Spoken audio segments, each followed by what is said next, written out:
Yo, I'ma explain why you probably never see me. I push a Lamborghini, church I magic like Houdini. My body shaped like genie, booty dreamy, waist is teeny. Yes.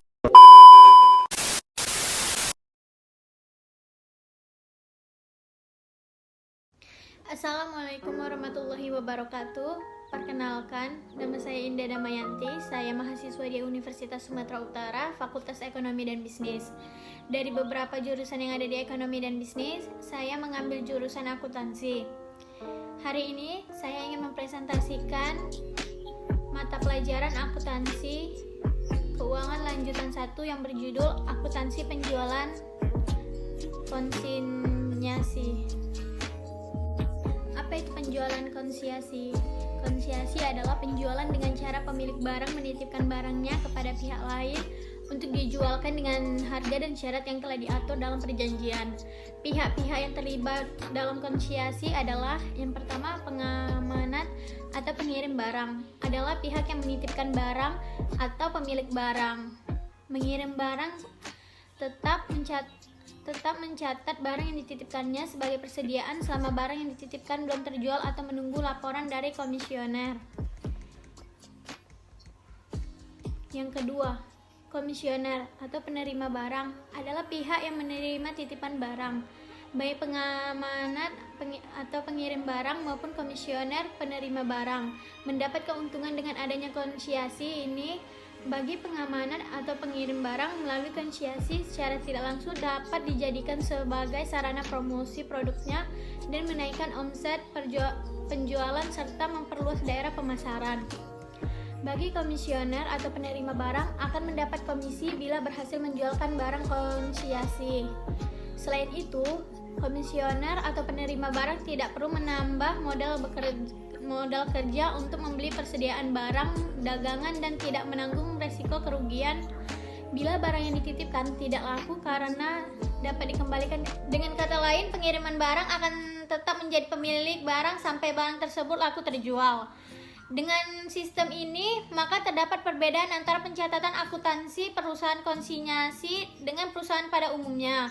Di dalam pencatatan akuntansi perusahaan konsinyasi, karena masih dimiliki oleh pengirim barang, maka barang muncul sebagai persediaan dalam catatan akuntansi pengiriman barang, bukan penerima barang. Karakteristik penjualan konsinyasi. Karakteristik dari penjualan konsinyasi yang sekaligus juga merupakan perbedaan perlakuan akuntansi dengan transaksi penjualan, yaitu yang pertama, barang-barang konsinyasi harus dilaporkan sebagai persediaan oleh pengamanan dan tidak boleh diakui sebagai persediaan oleh pihak komisioner atau penerima barang. Yang kedua, pengiriman barang-barang konsinyasi tidak menimbulkan adanya pendapatan dan tidak boleh dipakai sebagai kriteria untuk mengakui pendapatan baik bagi pengamat maupun bagi komisioner sampai barang tersebut telah terjual. Yang ketiga, pihak pengamat atau pengirim barang sebagai pemilik barang tetap bertanggung jawab sepenuhnya terhadap semua biaya yang berhubungan dengan barang-barang konsinyasi sejak pengiriman sampai dengan saat komisioner berhasil menjual barang tersebut kepada pihak ketiga. Yang keempat, komisioner mempunyai kewajiban untuk menjaga keamanan dan keselamatan barang-barang komisi yang diterimanya itu. Sebaiknya, kontrak perjanjian antara pengamanat atau pengirim barang dan komisioner penerima barang harus dibuat terlebih dahulu pada pelaksanaan penjualan konsinyasi. Isi dari perjanjian tersebut biasanya terdiri dari beban-beban yang dikeluarkan oleh komisioner atau penerima barang yang ditanggung oleh pengamat atau pengirim barang. Kebijakan harga jual dan syarat kredit, komisi untuk komisioner atau penerima barang, dan laporan pertanggungjawaban komisioner atau penerima barang kepada pengamat atau pengirim barang atas barang-barang yang sudah terjual dan pengiriman uang hasil penjualan tersebut. Akuntansi penjualan konsinyasi.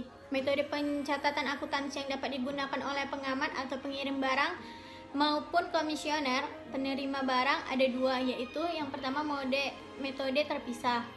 Dalam metode terpisah, laba atau rugi dari penjualan konsinyasi disajikan secara terpisah dengan laba atau rugi penjualan biasa dan penjualan lainnya. Hal ini bertujuan agar pada akhir periode dapat diketahui berapa laba atau rugi yang diperoleh dari masing-masing penjualan konsinyasi, dan penjualan lainnya. Untuk memisahkan tersebut, maka pendapatan dan biaya berhubungan dengan kegiatan komisioner juga harus dipisahkan. Alat yang digunakan untuk mengumpulkan pendapatan dan biaya tersebut adalah rekening barang komisi. Rekening ini akan didebit dengan biaya berhubungan dengan barang komisi dan dikredit dengan pendapatan yang berhubungan dengan barang komisi. Jadi pendebitan dan penkreditan terhadap rekening barang komisi adalah di bagian pendebitan, yang pertama biaya perikatan, yang kedua jumlah yang harus dibayarkan kepada konsignor atau pengirim barang. Di bagian pengkreditan, yang pertama membayar biaya angkut, yang kedua menjual barang konsigna atau penerima barang, yang ketiga mengirim laporan pertanggungjawaban kepada konsignor atau pengirim barang, yang keempat mengirim pembayaran kepada konsignor atau penerima barang.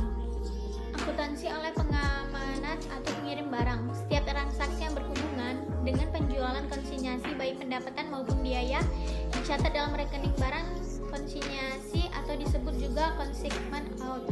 Pengamanat atau pengirim barang mencatat atau menjurnal pada saat menitipkan barang ke komisioner atau penerima barang dan saat menerima laporan konsinyasi serta uang dari komisioner atau penerima barang.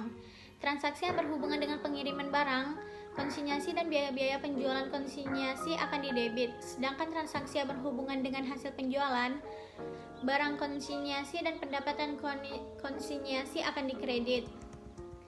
Yang B. Akuntansi oleh komisioner atau penerima barang.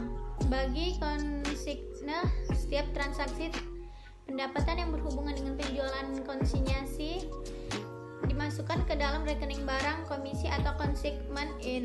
Komisioner hanya membuat jurnal saat yang pertama menjual barang konsinyasi, yang kedua mengeluarkan biaya-biaya yang berhubungan dengan konsinyasi, yang ketiga mencatat pendapatan komisiasi, yang keempat pengiriman uang ke pengamanat atau pengirim barang. Sebelum melaporkan penjualan ke pengamanat atau pengirim barang, komisioner terlebih dahulu menghitung pendapat komisi. Yang kedua, metode tidak terpisah. Dalam metode tidak terpisah, laba atau rugi dari penjualan konsinyasi tidak dipisah dengan laba atau rugi dari penjualan biasa dan penjualan lainnya. Oleh karena itu, biaya dan pendapatan yang berhubungan dengan kegiatan komisioner dicatat sebagai halnya pendapatan dan biaya reguler. Hal ini mengakibatkan pada akhir periode perusahaan tidak dapat mengetahui berapa laba atau rugi yang diperoleh dari penjualan konsinyasi dan berapa laba yang diperoleh dari penjualan biasa dan penjualan lainnya. Akuntansi yang diselenggarakan oleh masing-masing pihak adalah sebagai berikut. A. Akuntansi oleh pengamanat atau pengirim barang.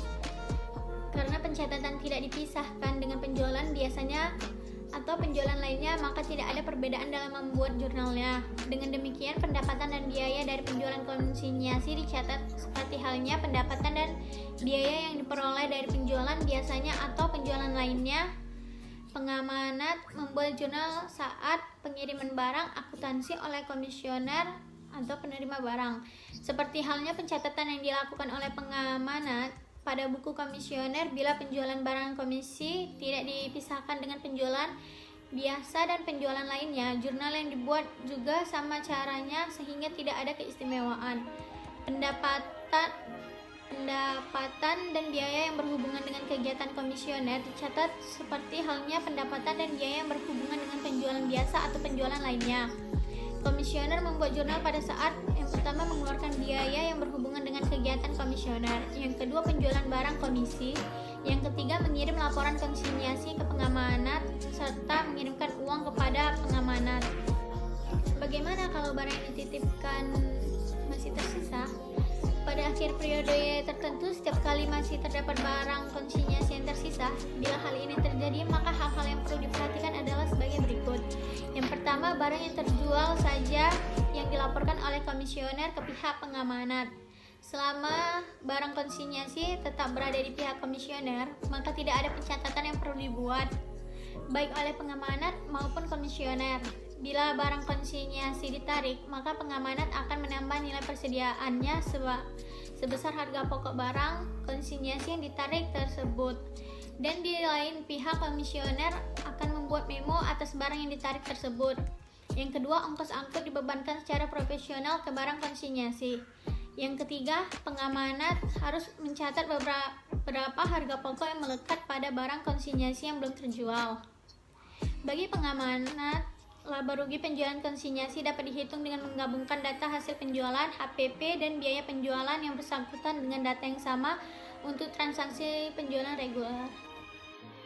Sekian presentasi saya pada video kali ini. Bila ada kata-kata atau penjelasan saya yang salah, mohon dimaafkan. Karena kesempurnaan itu hanya milik Allah Subhanahu wa taala.